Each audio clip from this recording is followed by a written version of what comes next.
Hello everyone, and thank you for clicking on another one of my videos. I am Screen Scene Guru, coming at you with a full mini-series review. This is on The Falcon and the Winter Soldier. This is a Marvel television series. This dropped in 2021. This is one of their first MCU television series that they produced, along with Loki Season 1 and WandaVision. So going into a bit of information here, I've got a little bit of a bio pulled up. So following Sam Wilson and Bucky Barnes as they team up to combat a global threat after Steve Rogers gives Sam his Captain America shield in Avengers Endgame, for all of us that remembered that infamous scene. Forcing Sam to grapple with the responsibility of being a new Captain America while facing challenges related to race and the legacy of the shield. So very interesting, eye-opening mini-series. I did catch this back in the day when it first dropped, but I figured I'd give it a rewatch with the new movie that just released, Brave New World. It has been a very long time in between projects, this coming out in 2021 and then us getting the movie in 2025, so very concerning that the movie was pushed back so much, and there were rumors of delays and reshoots and everything, but the movie is out. It is currently playing in theaters right now, and I'm hearing mixed reviews about it, but going back into the prequel miniseries, we get to see all while battling a new villain called Flag Smashers, and navigating the government's choice to appoint a new Captain America, John Walker, instead of Sam. The series explores themes of identity, legacy, and what it means to be a true hero. So very fascinating. I rewatched all 6 episodes of the show. So going into the episode titles, we've got New World Order, which originally the Captain America 4 movie was titled New World Order, but people figured it was a too rushed, bit of a harsh title for a Captain America movie. It was then retitled to Serpent Society, which they also ended up not going with, and then they ended up choosing with Brave New World, which I like that title very much out of the 4 Captain America movies.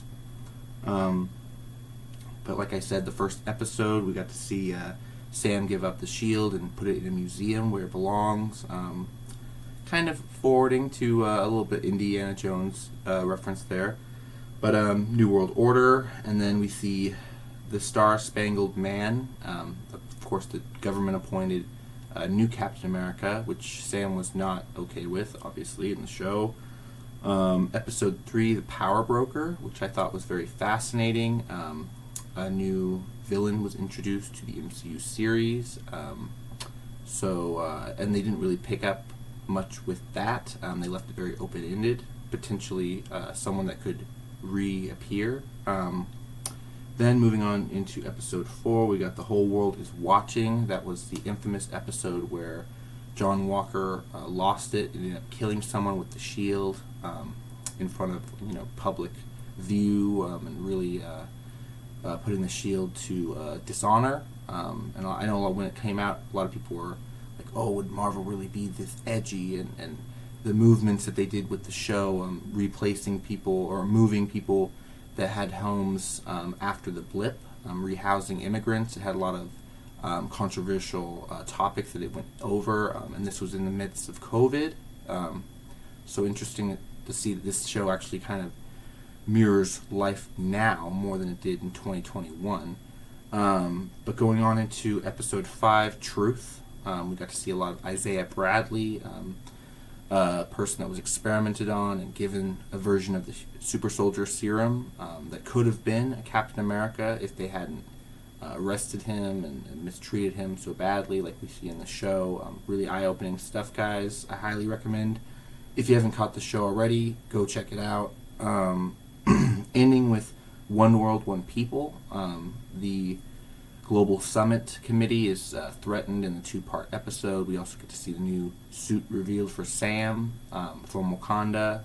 Very interesting stuff. straight out of the comic books. I know a lot of people gave it some gripe, controversially, but I liked it a lot. So going on into a little bit more information on the show here, I've got pulled up here.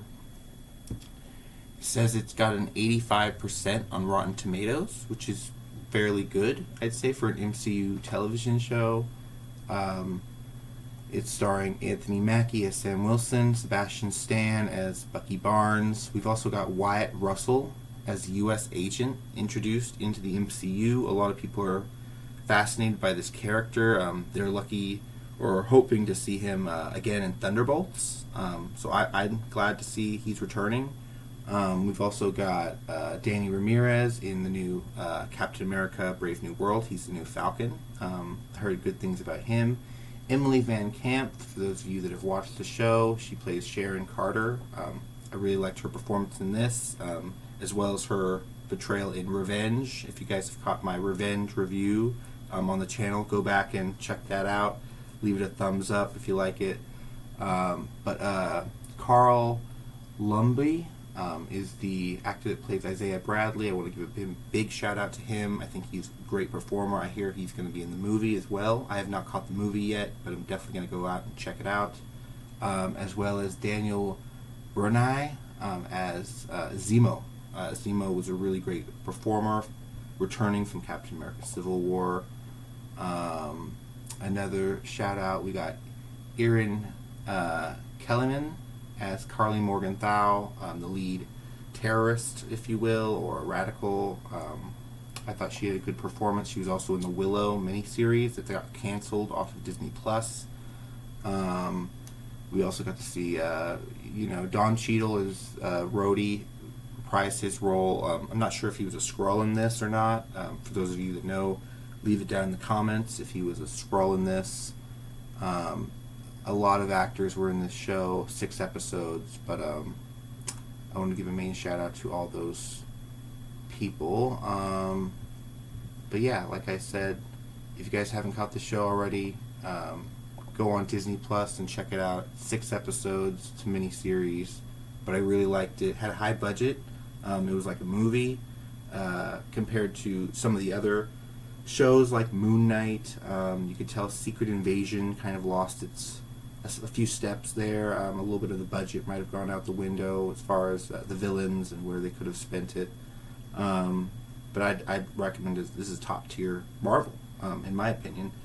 But let me know what your guys' thoughts are down below. Make sure you leave a like on the video. Comment down below on what your thoughts are. You guys can follow me on Instagram at SceneScreenGuru and also on Threads.